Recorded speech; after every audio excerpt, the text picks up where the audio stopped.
तर महाराष्ट्र प्रदेश काँग्रेस कमिटीची सुद्धा आज एक महत्त्वपूर्ण बैठक होणार आहे। प्रभारी रमेश चन्नीथरांसह प्रदेशाध्यक्ष हर्षवर्धन सपकाळ आणि इतर महत्त्वाचे नेते या बैठकीला उपस्थित राहणार आहेत। टिळक भवनामध्ये काँग्रेसकडून या बैठकीचं आयोजन करण्यात आलेलं आहे। मनसेच्या मवियातल्या सहभागाबाबत या बैठकीमध्ये चर्चा होणार असल्याची शक्यता वर्तवण्यात येते।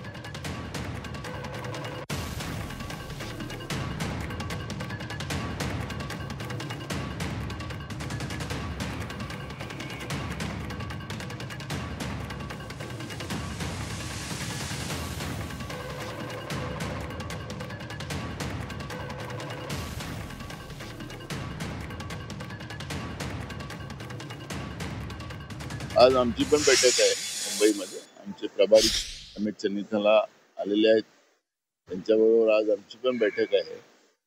राज्यामध्ये स्थानिक स्वराज्य संस्थांच्या निवडणुका ज्या आहेत त्या निवडणुकांच्या आमच्या पण बैठका सुरू झालेल्या आहेत, जिल्ह्यामध्ये सुरू झालेल्या आहेत। त्यामुळे काँग्रेस पूर्ण ताकदीनिशी या स्थानिक स्वराज्य संस्थांच्या निवडणुका लढेल।